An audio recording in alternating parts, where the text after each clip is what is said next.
Hey everyone, and welcome to this explainer. When you hear the words university archive, what actually comes to mind?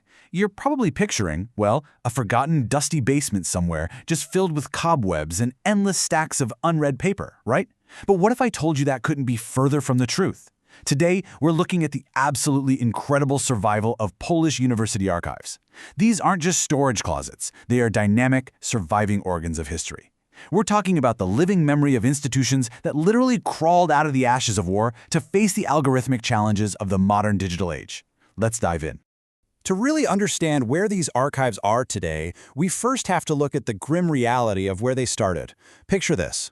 The year is 1945. Poland is a country in absolute ruins. World War II has just ended, but true freedom hasn't arrived. Instead, borders have been radically shifted and a brand new political system is imposed. In the middle of all this chaos, the institutional memory of the nation was practically annihilated. Massive, invaluable collections of cultural and state documents were looted, destroyed, or confiscated by both German and Soviet forces. Warsaw's archival resources were almost entirely wiped out. The stakes for preserving whatever history was left were unimaginably high. Okay, let's dive into this because this is where the human element becomes truly inspiring. Despite all that overwhelming devastation, the archival community just flat out refused to surrender. Take pre-war archivist Kazimierz Kaczmarczyk, for example. During the brutal German occupation, he became this fierce defender of history. He was literally hiding precious ancient parchment diplomas belonging to the Jagiellonian University in the Tynek Abbey just to keep them out of Nazi hands. It was the heroic and incredibly risky actions of staff like him that saved what little history we have left from turning into literal ashes. So, now that we know the massive stakes, here's our roadmap for this explainer. First, we'll look at the ruins of 1945. Then, we'll map out the anatomy of a university archive. From there, we'll look at military archives, transition over to tradition and faith, and finally, wrap up with their modern fight against time. All right, let's get into Section 1, the ruins of 1945, focusing on the post-war devastation. The sheer timeline of struggle these institutions faced is just staggering. In the immediate aftermath of 1945, recovery was agonizingly slow. Throughout the 1950s, these archives were mostly staffed by a handful of unskilled workers dealing with horrific conditions. We are talking about windowless basements plagued by mold and totally improper humidity. To put that into perspective, the University of Łódź archive was literally stuck operating out of windowless basements all the way until the year 2000. No way, right? It wasn't until the 1970s that they even started adopting audio and video media. And it took until the systemic legal changes of the 1990s for these archives to finally become empowered, outward-facing institutions. Moving right along to Section 2, Anatomy of an Archive, Function and Purpose. So what exactly is a university archive anyway? Well, by definition, it's an autonomous unit. It's not just some static storage room where papers go to die. It is actively tasked with the storage, processing, and importantly, the sharing of documents. While they are connected to the broader state archival network in Poland, university archives maintain this really special independence. They preserve student files, employee legacies, institutional history, but they also organize exhibitions, publish research, and issue official certifications. They function independently, but they are absolutely vital to maintaining a university's whole identity and ecosystem. Section 3, University Profiles, starting with military archives and their strict hierarchy. And this brilliantly illustrates how the specific nature of an institution completely shapes its archive. Here we are looking at the Military University of Technology, or WAT. Because it's a military institution, everything is subject to strict hierarchical drill. Take the process of opracowanie, which is the official destruction of obsolete documents. You don't just throw things in a shredder here. It's a rigorous 4-step procedure. The rector appoints a specific committee, they do a super thorough check, the rector has to personally sign off, and even then, nothing gets destroyed until the overarching Central Military Archive gives final approval. It's a highly regimented network. Which creates a stark contrast in everyday organization.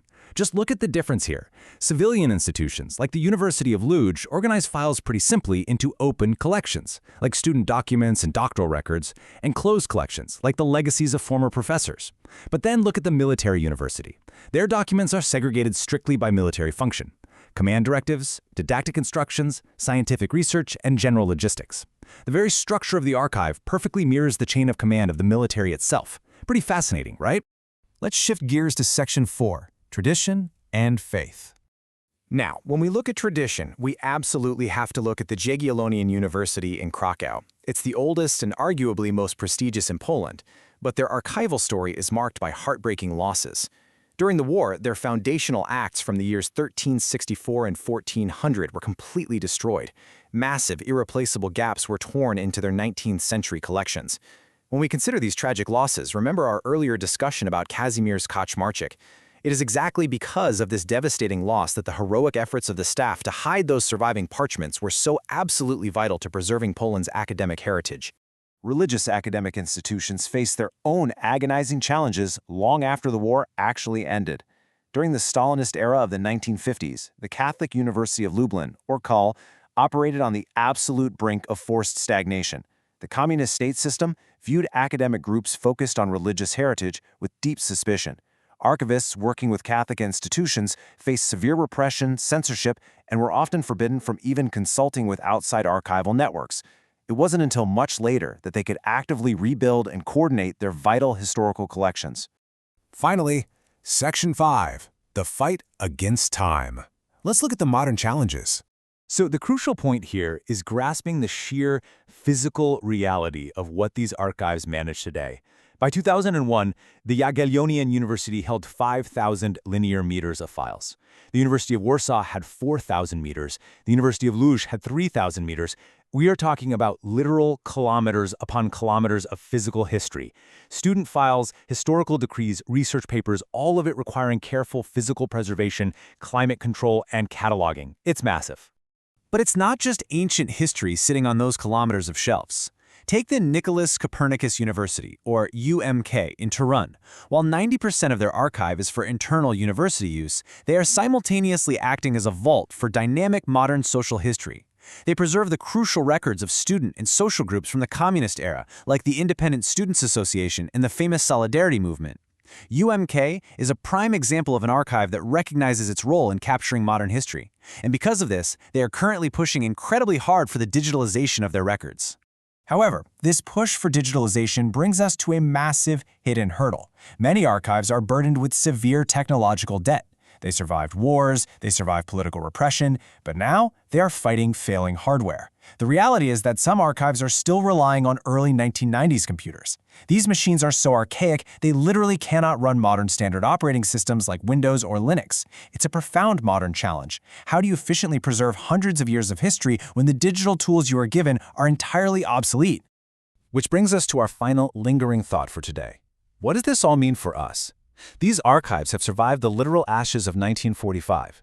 They survived shifting borders, basement floods, and heavy political censorship to protect the memory of Polish academia.